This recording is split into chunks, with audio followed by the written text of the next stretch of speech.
اور عقیدے کی بد سے آدمی جہنم تک پہنچ جاتا ہے. تو عقیدہ ہمارا کیا ہونا؟ درست رہنا. عقائد کے اندر آدمی اختلاف کر کے کبھی کافر بھی ہو جاتا ہے. چھوٹے چھوٹے عقیدے ہوتے ہیں جس کو ماننا ضروری ہوتا ہے، اور کچھ غلط عقیدے ہوتے ہیں جس کو ماننے سے آدمی کافر ہو جاتا ہے. کچھ اچھے عقیدے ہوتے ہیں اس کو انکار کرنے سے بھی کافر ہو جاتا ہے، اور غلط عقائد کو مان لینے سے بھی آدمی کافر ہو جاتا ہے. تو عقائد ہمارے درست ہونا چاہیے. ہمارا عقیدہ کیا؟ ایک عقیدہ آپ کو بتاتا ہوں.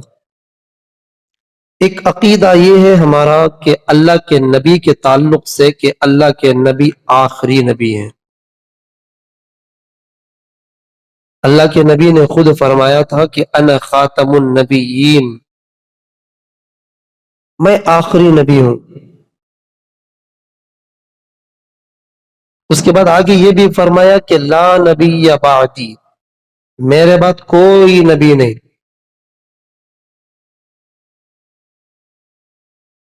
بات اس سے ختم ہو جاتی ہے کہ میں آخری نبی ہوں کا مطلب اس سے بات ختم.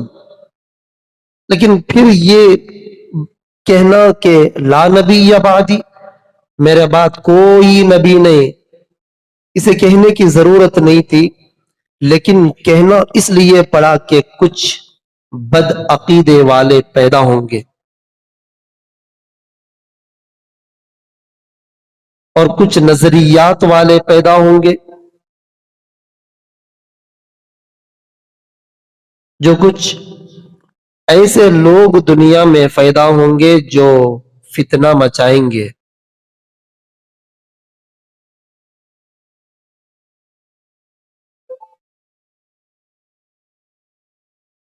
اللہ ہی معبود ہے کہنا، اللہ ہی معبود ہے. قل هو اللہ احد، اللہ ایک ہے. اللہ الصمد، اللہ بے نیاز ہے. لم یلد ولم یولد، اور اس نے کسی کو جنا بھی نہیں اور نہ اس کو کسی نے جنا. ولم یکن لہ کفوا احد، اور اللہ کے برابر ہمسایہ بھی کوئی نہیں. اللہ کے برابر کوئی نہیں ہو سکتا. اللہ ایک ہے کہنا کافی تھا، پھر اس کے اوپر سے لا شریک لہو کہنے کی کیا ضرورت ہے؟ اس لیے کہ کچھ لوگ الوہیت کا بھی دعویٰ کریں گے. لا الہ الا اللہ وحدہ، لا الہ الا اللہ، نہیں ہے کوئی معبود، الا اللہ، لا الہ الا اللہ، نہیں ہے کوئی معبود سوائے اللہ کے. وحدہ، وہ اکیلا ہے. اتنی بات کافی تھی کہ اللہ کی ذات کے علاوہ کوئی رب نہیں ہے. وحدہ، وہ اکیلا ہے، بس اتنی بات کافی تھی. پھر لا شریک لہو کہنے کی ضرورت کیوں پڑی؟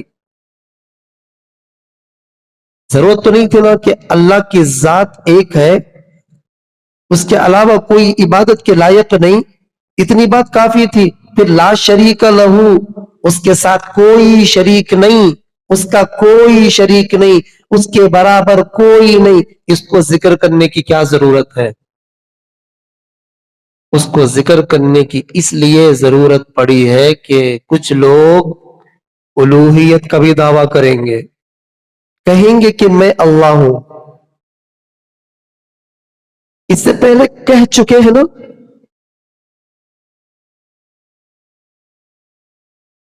فرعون نے کیا کہا تھا؟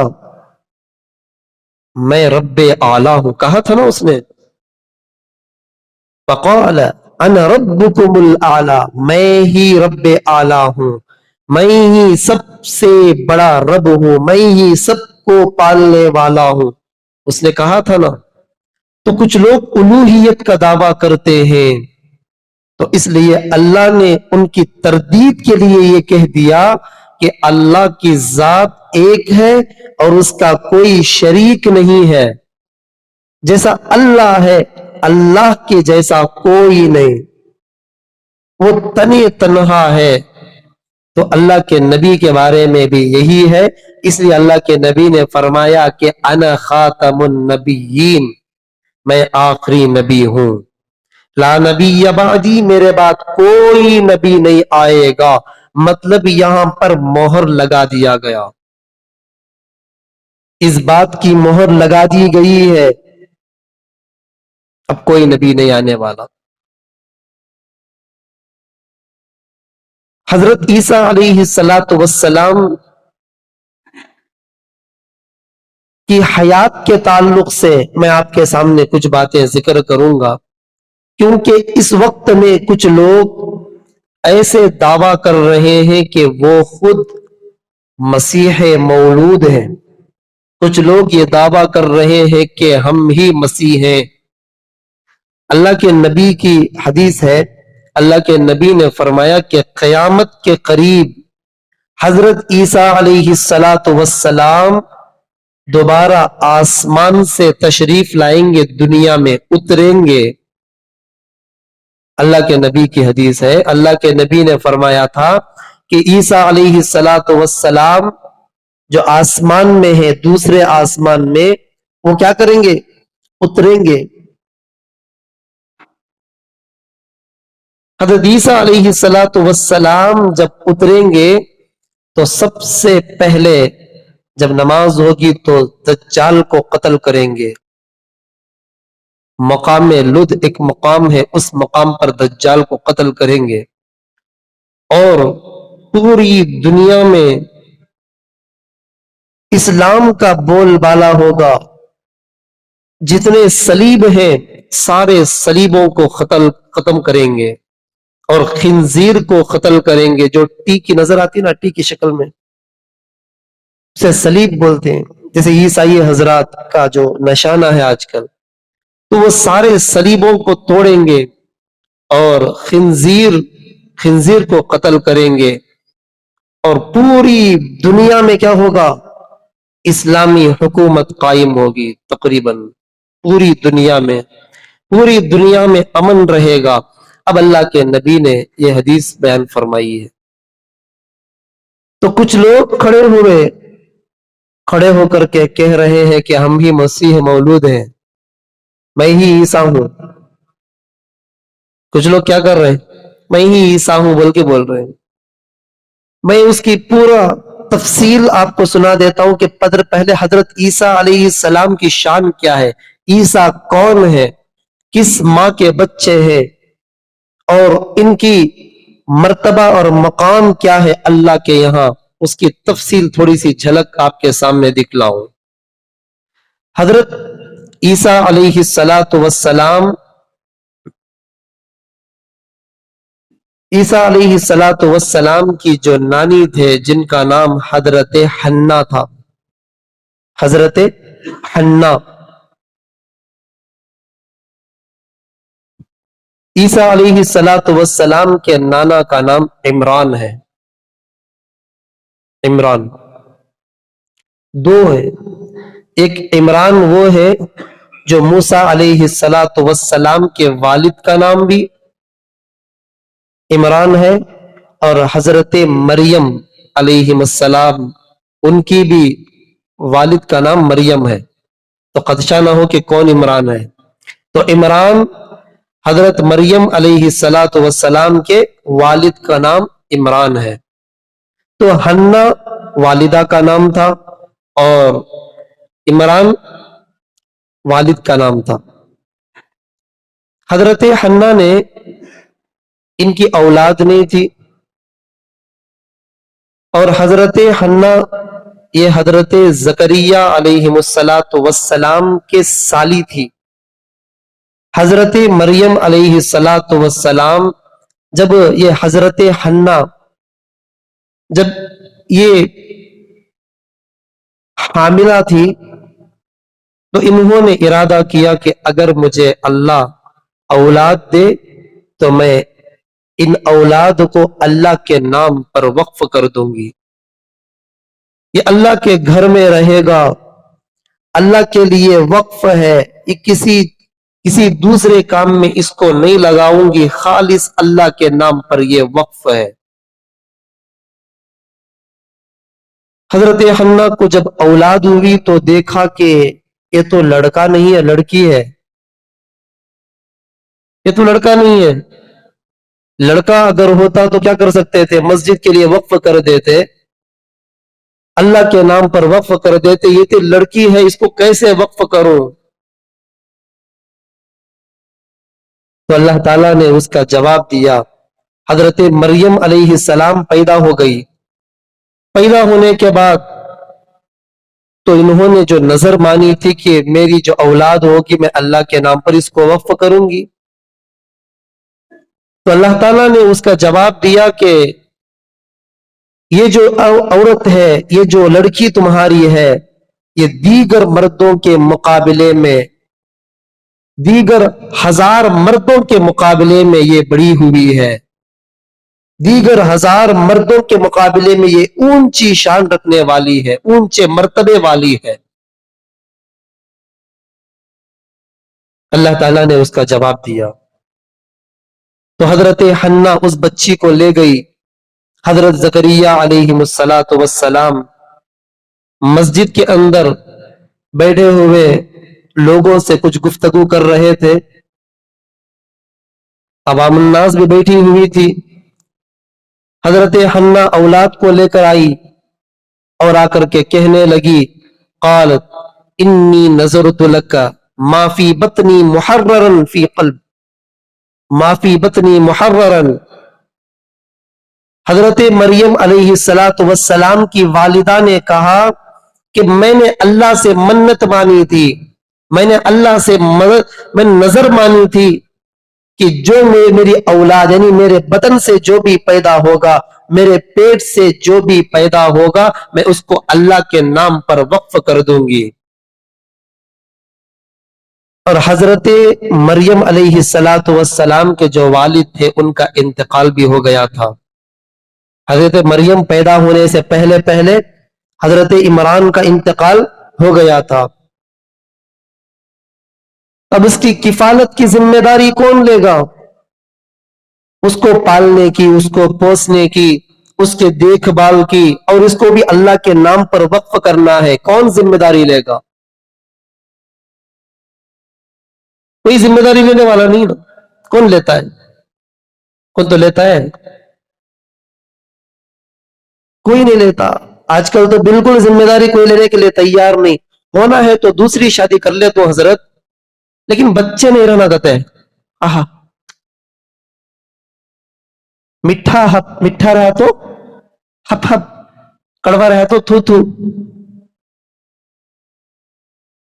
دوسری شادی کرنے تیار ہے، لیکن کیا چاہ رہا ہونے؟ خالی لڈو ہونا کہتے ہیں۔ اس کے ساتھ بچے بھی ہمبا، مثال کے طور پر کسی کے شوہر کا انتقال ہو گیا، اب عورت بیوہ ہو گئی، ساتھ میں بچے ہی، کسی تو بولے شادی کر لیتی کیا؟ تم بچے نہیں رہنا حضرت، ہونا ہے تو ان سے شادی کر لے، تم بچے نہیں رہنا، بچے کی ذمہ داری میں لیتا نہیں۔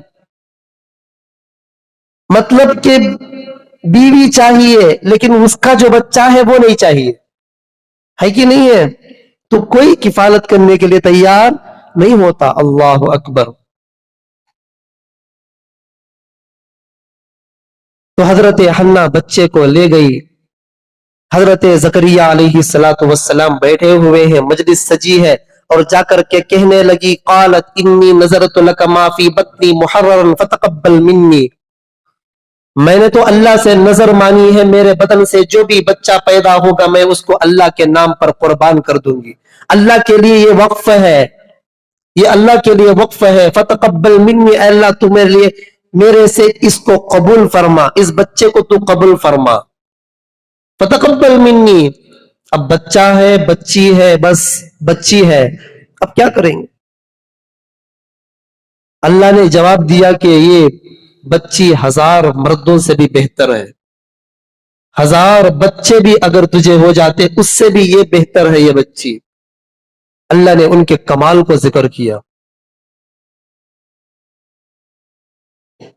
تو سارے لوگ کہنے لگے کہ ہم کفالت لیں گے۔ جتنے مجلس میں لوگ تھے سب کے سب کہنے لگے میں ذمہ داری لوں گا اس بچی کی۔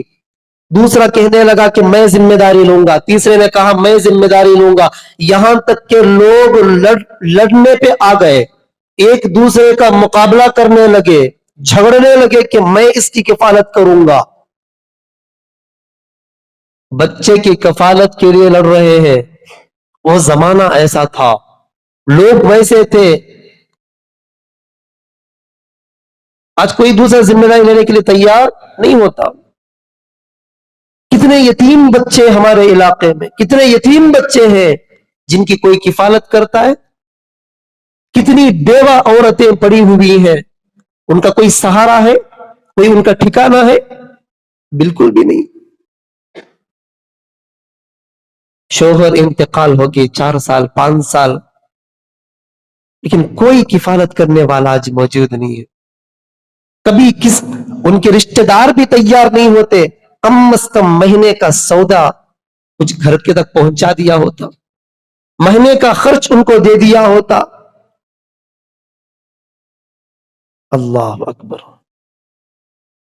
یتیم بچوں کی کوئی کفالت کرنے والا نہیں۔ محمد الرسول اللہ بھی یتیم تھے، محمد الرسول اللہ بھی یتیم تھے، حضرت مریم علیہ السلام بھی یتیم تھی، لیکن وہاں پر لوگ لڑ رہے ہیں کہ ہم کفالت کریں گے، ہم کفالت کریں گے۔ اب یہاں پر یہ ہوا کہ اب لڑائی جھگڑے کا مومنٹ تھا، اب لڑائی جھگڑے کا ایسا وقت تھا کہ جس میں لوگ ایک دوسرے کو مار توڑ لیں گے، ایسا وقت تھا۔ تو حضرت زکریہ علیہ السلام نے کہا کہ کسی چیز اس کے بارے میں لڑنے کی ضرورت نہیں ہے، ہم کیا کریں گے؟ قرآن اندازی کریں گے۔ قرآن جانتے ہو؟ قرآن اندازی کریں گے تو قرآن میں جس کا نام نکل آئے گا یہ بچی اس کے حوالے ہے، اب وہ اس کی کفالت کرے گا۔ اب سارے لوگ متفق ہو گئے، چلو بھائی ٹھیک ہے قرآن اندازی ہو جائے۔ اب اس زمانے کے اندر یہ نہیں تھا کہ پیپر ہو، کاغذ ہو، اس میں لکھ کر کے چیٹی بناؤ ملو اور اس کے بعد ڈالو، ایک چیٹی اٹھایا جاؤ اس میں نام نکلے اس کے ہاتھ میں دے دیا، ایسا مسئلہ نہیں تھا۔ اس زمانے میں لکڑیاں تھی تو قرآن اندازی کا الگ طریقہ تھا۔ لوگ آج بھی کرتے قرآن اندازی، جب کبھی کسی چیز کے بارے میں اللہ سے مشورہ کرنا ہوتا ہے تو لوگ کیا کرتے ہیں؟ ایک چٹیاں لیتے ہیں، اس میں نام لکھتے ہیں کہ یہ کرنا میرے لیے صحیح ہے کہ نہیں ہے، پھر اس میں سے ایک چٹی کو اٹھایا جاتا ہے، دیکھتے ہیں اس میں جس کا نام آتا ہے وہ صحیح ہے تو صحیح ہے، غلط ہے تو غلط ہے، تو اللہ سے مشورہ کرتے ہیں لوگ۔ تو قرآن اندازی کی گئی۔ قرآن اندازی میں یہ تھا کہ وہاں پر لکڑیاں تھی جس سے لوگ کاتب لکھتے تھے، قلم تراش کر کے اس کے ذریعے سے لکھا کرتے تھے۔ اس گاؤں کے بالکل قریب میں ایک پانی کا جھرنا تھا جہاں سے پانی گزرتا تھا، تالاب تھا۔ تو اس تالاب کے پاس لوگوں کو اکٹھے کیا گیا اور کہا گیا کہ ہر آدمی اپنا قلم کے اوپر نام لکھ کر کے وہ اس تالاب میں ڈالے گا۔ پانی جس جس کے لکڑی کو، جس جس کے قلم کو مار کر کے لے جائے، وہ ان کے ذمے میں یہ کفالت، یہ بچی کی کفالت نہیں ہے۔ اور جس کا قلم یا جس کی لکڑی وہاں پر ٹہر جائے تو اس آدمی کو یہ بچی کفالت میں دے دی جائے گی، اس بچی کو اس آدمی کے ذمے کفالت دے دی جائے گی۔ یہ بات طے ہوئی تو سارے لوگ اکٹھے ہوئے اور وہاں پر باقاعدہ اس لکڑی کو اپنا نام لکھ کر کے لوگوں نے اس میں ڈالا۔ اب سارے کے سارے قلم سب کے سب چل دیے اب ایک قلم ایسا تھا کہ جو پانی کو چیرتا ہوا، اس کے صدر کو چیرتا ہوا یہ تو آگے کی طرف جا رہا ہے، پانی کا بہاؤ مشرق کی طرف، اور قلم جا رہا ہے مغرب کی طرف۔ اللہ اکبر! جب اس قلم کو اٹھا کر دیکھا گیا تو نام لکھا ہوا تھا کہ حضرت زکریا علیہ السلام نے جس قلم کو ڈالا تھا وہ قلم تھا۔ تو حضرت زکریا علیہ السلام کے ذمے اس بچی کو دے دیا گیا۔ ویسے تو یہ خالو بھی تھے، حضرت مریم کے خالو تھے نا، تو خالو تھے، حضرت زکریا کی سالی کی بیٹی تو کیا ہوتی؟ خالوش نہ ہوتی؟ رشتے معلوم نہیں کیا؟ جانتے نہیں رشتے؟ نہیں حضرت، ہم گئے تو معلوم ہوتا سو۔ رشتے پہچانو، رشتے بھی یاد رکھنا ہے، رشتے تعلقات، ایک دوسرے کو ہمارا کیا رشتہ وہ بھی جاننا ضروری ہے۔ ہر چیز جمعہ میں بیٹھ کو بیان کرنے نہیں ہوتا، ٹھیک ہے؟ تو رشتوں کی پہچانت بھی ہونی چاہیے۔ تو قالو تھے وہ، حضرت مریم کے قالو تھے۔ اب ان کے ذمے کفالت دے دی گئی۔ اب یہ بچی کو مسجد کے ایک اطراف میں، مسجد کے کنارے میں ایک کمرہ تھا، اس کمرے کے اندر حضرت مریم کی کفالت ہوتی تھی۔ جیسی جیسی بڑھتی جاتی بچی، اللہ کی طرف سے نعمتیں اترتی تھی اس بچی کے لیے، بہت ساری غذائیں ان کے سامنے اللہ کی طرف سے، بے موسم پھل بھی ان کے پاس موجود تھے۔ ایک مرتبہ حضرت زکریا علیہ السلام کمرے میں آئے، حضرت مریم سے ملاقات کے لیے آئے، تو دیکھا کہ حضرت مریم کے پاس بے موسم پھل موجود ہے۔ انگور کا موسم الگ وقت ہوتا ہے، تربوز کا زمانہ الگ ہوتا ہے، گرمی کے موسم میں وہ آتا ہے نہیں، تو بے موسم پھل یہاں پر موجود ہے۔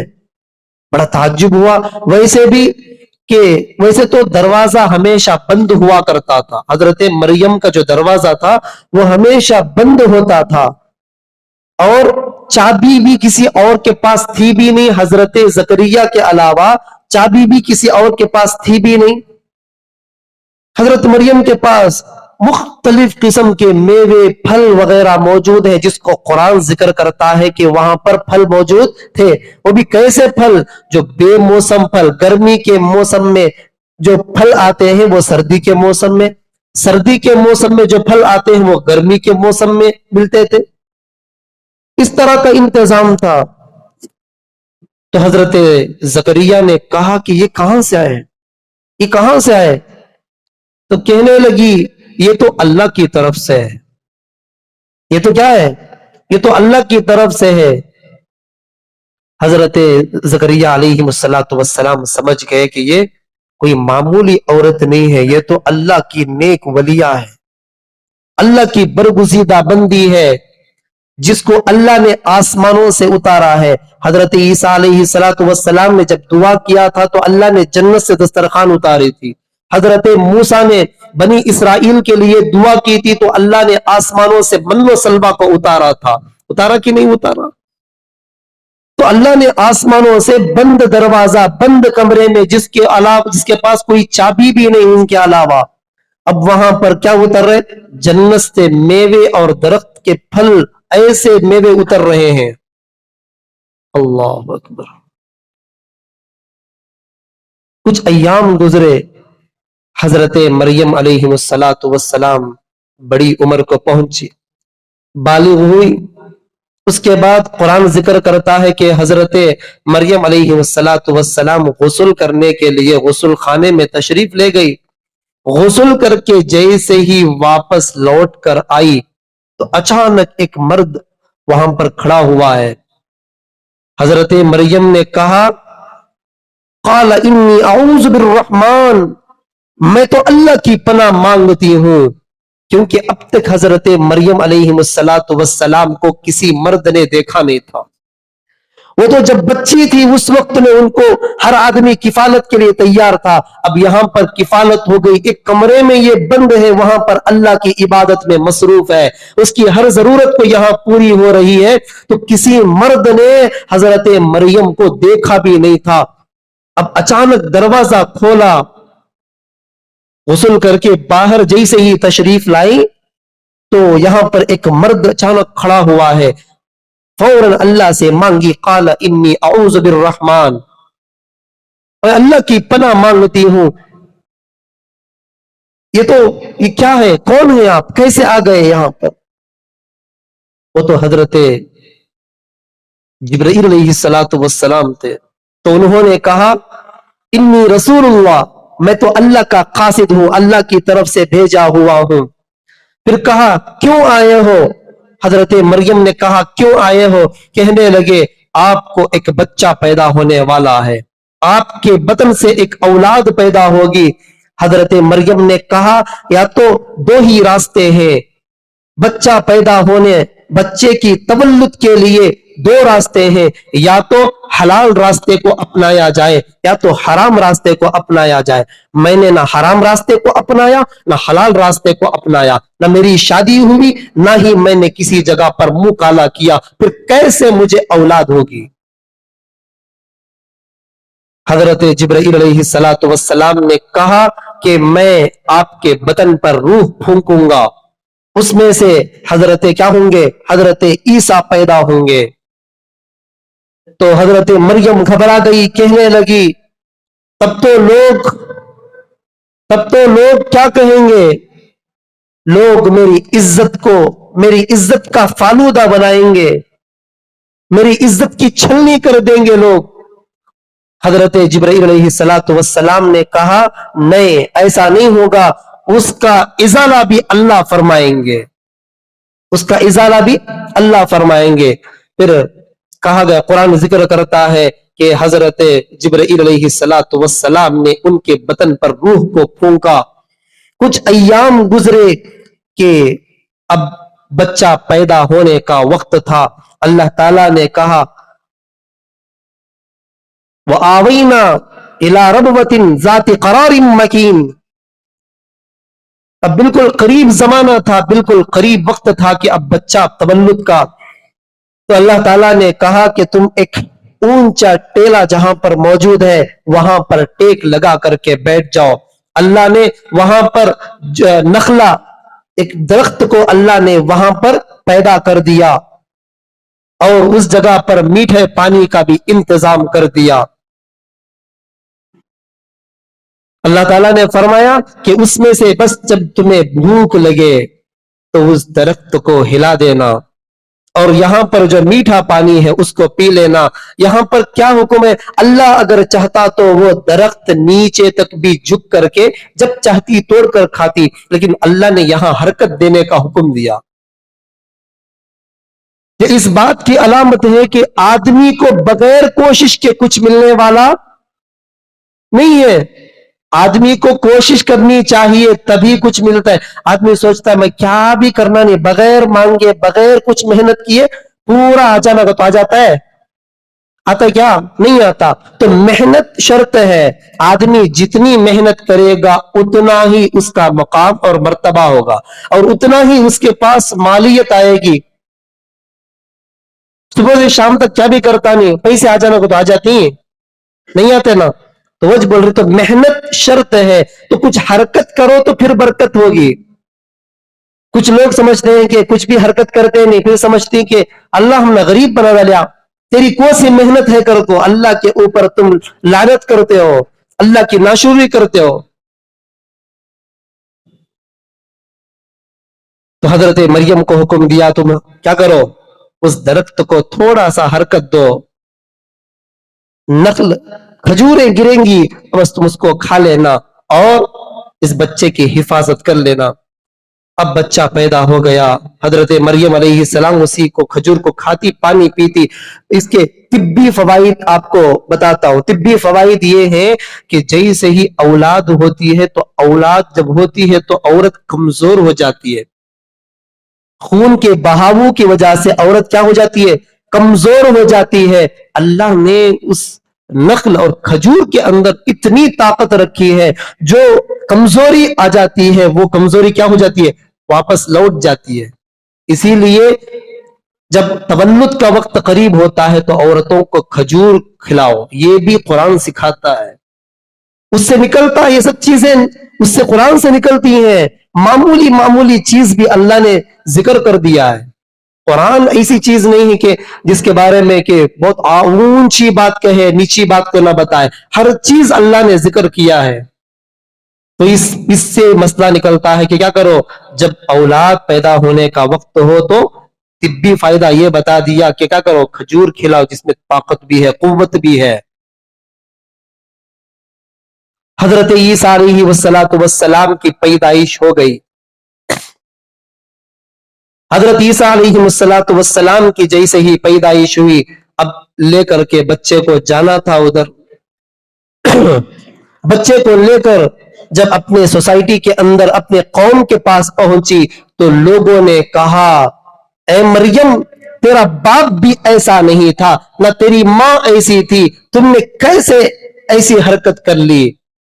حضرت مریم علیہ السلام کو اللہ تعالیٰ نے حکم دے دیا تھا کہ تم کیا نہیں کرنا، بالکل بات چیت نہیں کرنا، چپ چاپ رہنا، بس اس بچے کی طرف اشارہ کر دینا۔ وَيُكَلِّمُ النَّاسَ فِي الْمَهْدِ وَكَهْلًا، اور وہ بچہ بات کرے گا، وہ بچہ گفتگو کرے گا، تم چپ چاپ رہنا، اسی سے جواب مل جائے گا انہیں۔ اب قوم تانے دینے لگی، یا وقت ہارون، اے ہارون کی بہن تم نے ایسی کیسی حرکت کر لی؟ تیرا باپ بھی ایسا نہیں تھا، تیری ماں بھی ایسی نہیں تھی۔